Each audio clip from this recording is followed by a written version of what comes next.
고린도 후서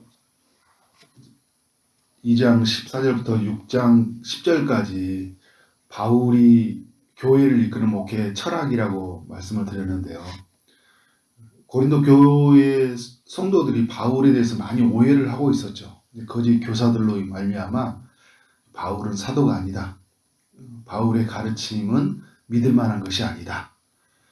바울과 고린도 교회 성도들의 간극을 멀리했고, 고린도 교회 성도들은 바울과 멀어질 뿐만 아니라 하나님과 멀어진 삶을 살았어요.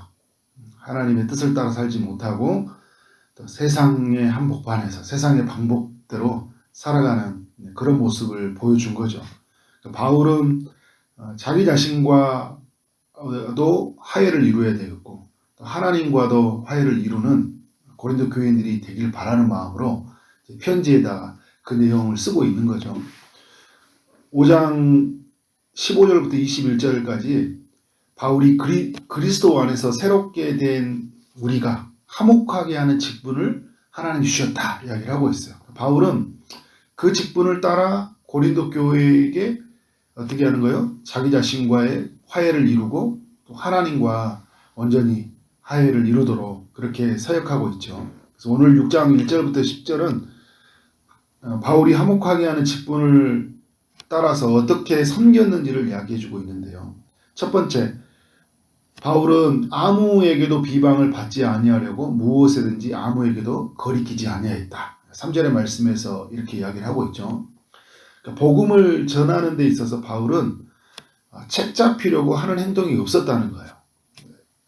거짓 교사들 그리고 여기에 같이 함께 선동한 사람들은 바울에게 문제가 많이 있다.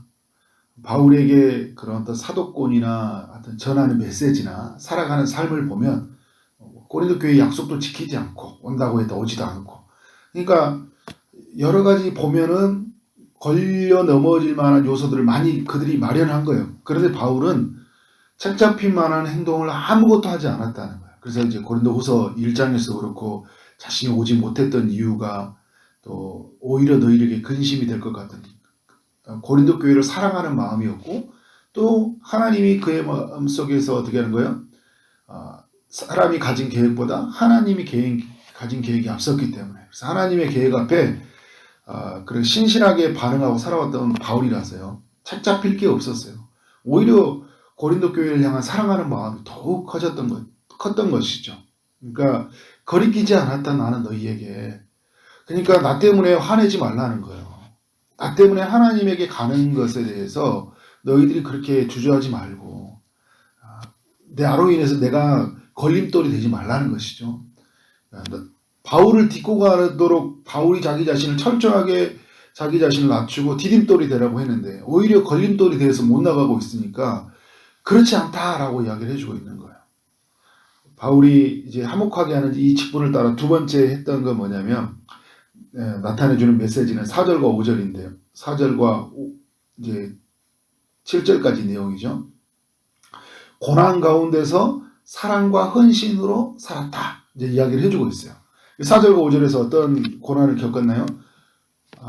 바울이 모든 일에 하나님의 일꾼으로 자천했다고 그래요. 그런데 하나님이 일꾼이 되는 순간부터 바울에게 찾아오는 건 뭐였냐면 많이 견디는 것과 환난과 궁핍과 고난과 매맞음과 갇힘과 난동과 수고로움과 자지 못함과 먹지 못함 가운데 살았다는 거예요. 그러니까 바울이 하나님의 나라 사도로 부름을 받고 화목하게 하는 직분을 따라 살아가게 되면서부터 찾아오는 건 뭐냐면 이런 고난이 수없이 찾아온 거예요. 믿지 않은 사람들에게도 이런 고난들, 복음을 어떻게 하든지 하나님과 화해를 시키려고 하다 보니까 그리스도 안에서 새로운 피조물이 되어야 될 거 아니에요. 이전 것은 지나가야 되잖아요. 새로운 것이 되어야 되잖아요. 그래서 하나님의 이 복음의 메시지를 전하는 것 때문에 엄청난 어려움들을 당했어요. 손해보고 욕먹고 자지 못하고 먹지 못하는 고난을 겪었어요. 고린도 교회의 반대파들 때문에 어려움도 많았죠. 그러니까 믿지 않은 사람들 때문에 어려움 당했지만 믿는 사람들이 오히려 도와주지 않고 오히려 복음을 전하는 바울을 더 비난하고 코너로 몰아갔던 것이잖아요. 예수님과 함께 다닌 제자도 아니고 인정할 만한 추천서도 없는데 약속도 지키지 못하고 교만해서 자기 자랑에 빠진 오히려 바울을 향해 막 자기를 변명하는 바울을 뭐라고 하냐면 자기 자랑에 빠졌다고 이야기하는 거예요. 어리석은 사람이다. 미친 사람이다. 이런 이야기 하니까 내가 미쳤다 하면 너희를 위해서 미친 것이고 하나님을 위해 미친 것이지. 내가 진짜 미친 게 아니다. 막 이렇게 바울이 이제 이야기를 해도 뭐예요?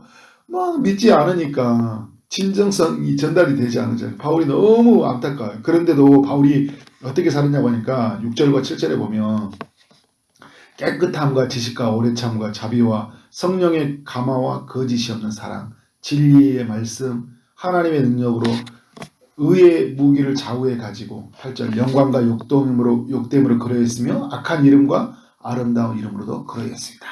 이야기를 하고 있어요. 그러니까 복음 때문에 정말 많은 오해도 받고 복음 때문에 너무 많은 고난도 당하고 어려움도 당했지만 나는 너희를 향한 이 마음이 변함이 없었다는 거예요. 너희를 향한 사랑과 헌신은 끝이 없었다는 거예요. 여전히 나는 너희를 사랑하고 나는 여전히 너희를 위해서 헌신한다. 이 마음을 보여주고 있어요. 난 너희들 이렇게 한다고 흔들리지 않을 거야. 그러니까 고린도 교회의 성도들이요. 바울의 이 마음이 결국 전달이 된 거잖아요. 전달이 되어져서 다시 이 편지를 해상하면서 적는 거거든요. 그래서 바울과 어떤 것을 이루려고 하는 거예요. 완전한 화목함을 이루도록 하기 위해서 바울이 메시지를 전하고 있는데 이 편지를 받으면서 녹아진 것 같아요. 그러니까 녹아져 있었죠. 근데 이 편지를 받으면서 더욱더 우리가 믿는 게 진짜였고 저 사람은 하나님 보낸 사람이 진짜였고 저 메시지는 우리가 붙들어야 할 메시지라는 것을 더 강하게 확신하게 됐던 것이죠. 바울이 화목하게 하는 직분을 따라서 가져갔던 세 번째 내용인데요. 이렇게 살아갔던 이유는 뭐냐면 8절에서부터 하반절에서도 이야기해주고 있어요. 바울의 마음은 하나님 시선에 있었다. 그러니까 사람의 시선이 아니라 하나님의 시선이라는 거죠. 8절 하반절에 보면 이런 이야기하고 있어요. 우리는 속이는 자 같으나 참되다. 세상 사람들이 볼 때는 또 거짓된 사람들이 볼 때는 이 바울이 어떻게 속이는 사람 같잖아요. 추천서도 없는 사람이 사도도 아닌 사람이 사도 노릇하고 그리고 라이센스도 없는 사람이 목사 노릇하는 것 같으니까 이렇게 되는 것 같으니까 막 화가 나는 거예요. 그래서 속이는 사기꾼이다 이야기하는 거죠. 세상 사람들이 볼 때도 자기들은 보이는 것을 따라 살아가는데 보이지 않는 신을 믿고 살아가니까 제가 예수 믿기 전에 그랬다니까요. 교회는 사기꾼의 집단이라고 생각했다니까요. 보이지 않는 신을 가지고 믿고 추앙하고 있으니까 목사는 정말 가장 나쁜 사람이라고 생각했어요. 없는 신을 가지고 장사하는 사람이라고 생각했거든요. 봉이 김선달보다 더 나쁜 사람이라고 생각했어요. 김선달은 있는 물이라도 팔아먹었는데 목사들은 없는 신을 팔아먹는다고 막 이러면서 어떻게 제가 또 그런 생각을 했는지 모르겠어요. 이게 사기꾼이다 그런데 바울이 뭐라고요? 나는 참되다 얘기하고 있어요. 사람들은 볼 때는 어떻게 한 거예요? 무명한 자 같으나 하나님이 볼 때는 유명한 자라고 얘기하는 거예요. 사람들이 볼 때는 죽은 자 가운데 있는 자 같아요. 근데 하나님이 볼 때는 어떻게 해요? 우리는 살아있는 자예요. 사람들이 볼 때는 죽임을 당하는 징계받는 자 같은 거예요. 바로 이제 예수 그리스도와도 연결되고 있는 거죠. 근데 하나님이 볼 때는 어떻게 해요? 징계받지 아니하는 자인 거예요. 예수님과 함께하는 사람들, 예수님의 제자들, 다 이런 사람인 거죠. 사람들이 볼 때는 근심하는 자 같은데 하나님이 볼 때는 항상 기뻐하는 자. 예수 믿는 사람들이 저런 사람들 왜 저렇게 살아야 되는데 우리 아침마다 막 새벽을 깨우고 막 피곤해갖고 있는데 왜 저렇게까지 피곤해야 다니냐 이런 사람들 있죠. 그런데 우리 마음속에 어때요? 기쁘잖아요. 감사가 있잖아요. 세상 사람들 이해할 수 없는 그런 신비로움이 하나님의 백성들이 있는 거죠. 사람들이 볼 때는 가난한 자 같으나 하나님 볼 때는 많이 부유한 자가 이거. 사람들이 볼 때는 아무것도 없는 자 같으나 하나님 볼 때는 모든 것을 가진 자예요. 여러분을 그렇게 보고 있습니다. 하나님이. 아멘. 바울은 이 보는 것이 다르기 때문에요. 사람들과 충돌하지 않아요. 보는 게 다르기 때문에 당연하다고 여기는 거잖아요. 자신을 반대하는 사람들에게 막 자기를 죽이려고 할 때 어떻게 하고 있어요? 막 화가 나가지고 자신을 증명하고 싶잖아요. 근데 바울의 마음속에 딱 뭐예요? 보는 게 다르다. 저 사람들하고 나하고 보는 게 다르다. 바울은 하나님을 봤잖아요. 하나님 편에서 바라보고 있기 때문에 보이지 않는 하나님이 보이는 세상을 주관하고 있다는 것을 믿었기 때문에 사람들이 보이는 것으로 말미암아 자기 자신을 무너뜨리려고 할 때 무너지지 않아요. 그러니까 이게 화목하게 하는 직분, 복음을 아는 직분을 따라 살아가는 삶의 방식인 것 같아요. 그러니까 사람들의 싸움의 대상이 아닌 거죠. 국률의 대상이고. 그리고 여전히 내가 사랑을 쏟아부어 대상이에요. 어느 때까지? 내가 바라봤던 주님을 만날 때까지.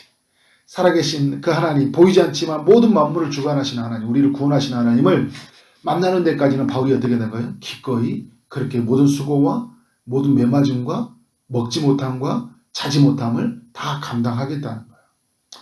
이러한 삶이 오늘 우리 모두 안에 있기를 주의 이름으로 축원합니다. 그래서 바울이 중요한 이야기를 몇 가지 하는데요.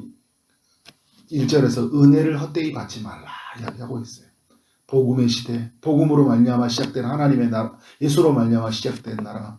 지금은 보라 은혜 받을 만한 때요, 구원 받을 만한 이때에 헛된 가르침, 헛된 속임과 그 메시지에 의해서 은혜를 누리지 못하는 사람들이 아니라 예수 그리스도로 말미암아 너희들이 은혜를 받았으면 좋겠다고 1절에서 2절에서 말하고 있고, 그리고 또 이 11절에서 또 이야기하고 있잖아요. 우리의 마음은 너희를 향해서 넓어진 것이다. 나는 이것 때문에 너희들이 아무리 모함한다고 해서 마음이 좁아진 것이 아니라, 그러니까 너희도 어떻게 하는 거예요? 마음을 넓히라는 거예요. 하나의 메시지를 받아들이라는 거예요. 복음을 받아들이라는 거예요. 그리고 어떻게 살라는 거예요? 그들이 복음되게 살지 못하는 것들, 믿지 못하는 자들은 멍에를 함께 매는 것들이 있잖아요. 이 말은 무슨 말이냐면 세상 사람들하고 어울려 살지 말라는 게 아니라 세상 사람들의 삶의 방식처럼 살지 말라는 거거든요. 그러니까 고린도 교회 성도들은 어떻게 살아가고 있었어요? 세상 사람들 삶의 방식을 살아가니까 하나님의 메시지가 들어오지 못하고, 메시지가 들어오는 그 바울과 같은 사람들을 예면하는 거잖아요. 그러니까 하나님의 화목의 메시지를 못 누리는 거고 은혜를 못 받는 거예요. 그러니까 바울은 은혜를 받을 만한 요소들을 이야기하고 있는 거예요. 너희들 하나님의 은혜 안에 이 복음의 시대 때 세상 사람들 속으로 그렇게 살지 마. 그리고 오늘 내가 너희에게 전했던 메시지, 너희 마음을 좁힌 마음을 넓혀서 은혜를 받아. 그러면 하나님이 주신 그 은혜 안에서 풍성함을 살게 될 거야 라는 이야기를 1장부터 6장까지를 전달해주고 있어요. 그리고 이제 7장부터는 이제 바울과 하나의 메시지를 가지고 있는 고린도 교회를 향해서 그럼 어떻게 살 것인지 더 이제 구체적으로 하나씩 이야기해 나가고 있는데요. 오늘 고린도후서 6장의 말씀이 우리 사랑하는 성도님들 안에서 깊은 메시지로 다가오길 바랍니다.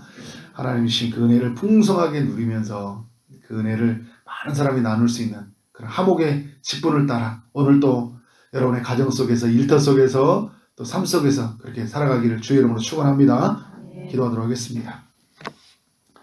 하나님 아버지, 고린도후서 6장을 통해서 교훈하여 주셔서 감사합니다. 매일 우리가 성경을 한 장씩 읽어가면서 하나님 주의 뜻을 발견하게 가게 되는데, 고린도 교회를 향한 하나님의 뜻이 무엇인지 또 통전적으로 구체적으로 보게 하시고 또 우리의 삶으로 연결해서 살펴보게 하시니 감사합니다. 하나님, 우리가 사도 바울과 같이 화목하게 하는 직분을 받은 자로서 하나님 이 땅에서 하나님을 떠나 있는 사람들, 은혜를 누리지 못하고 살아가는 사람들을 향해 하나님 그들에게 예수 그리스도로 말미암아 시작된 그 복음의 메시지를 전달하게 하시고, 하나님 이 일을 전하는 데 있어서 우리가 어떤 수고로움들, 어떤 비방들을 기꺼이 감당하게 하여 주옵소서. 주님을 만나는 길이라면, 주님 안에서 은혜를 누리는 길이라면, 주님 안에서 그 화해의 기쁨을 누리는 길이라면 기꺼이 낮아지게 하시고 기꺼이 포기하며 기꺼이 사랑하며 살아가는 우리의 삶이 될 수 있도록 역사하여 주옵소서. 다른 것을 본 사람들이기에 하나님께서 주시는 그 은혜의 메시지에 붙들려서 세상 사람들과 같이 하나님 보이는 것으로 살지 않도록 인도하여 주옵소서. 주님 우리를 축복하여 주실 줄 믿습니다. 만나는 모든 사람에게 주의 은혜가 흘러가게 하여 주옵소서. 오늘도 하나님 은혜를 기다리는 우리 모든 성도님들에게 찾아가셔서 하나님께서 그의 모든 바라는 소원 위에 은총을 베푸실 줄 믿습니다. 취업을 준비하고 결혼을 준비하고 임신을 준비하고 출산을 준비하는 모든 성도님에게 은혜를 베풀어 주옵소서. 오늘 하루 만나는 모든 사람들에게 주의 사랑이 흘러가길 원합니다. 주어진 일 최선을 다해 일하게 하심으로 말미암아 하나님께 영광이 우리 모두에게는 큰 기쁨이 되는 하루 되게 하여 주옵소서. 하나님 오늘부터 또 우리 청년들 1박 2일로 MT가 이루어지는데 하나님께서 그들의 마음 속에서 주님을 사랑하는 마음들, 또 거룩한 하나님의 복음의 부르심을 따라 살아가는 그런 마음들로 세워지고 또 새로워지는 시간이 될 수 있도록 축복하여 주옵소서. 우리에게 모든 일을 넉넉하게 행하시고 또 영광 받으신 하나님께 감사를 드리며 예수 그리스도 이름으로 기도를 쌓옵나이다. 아멘.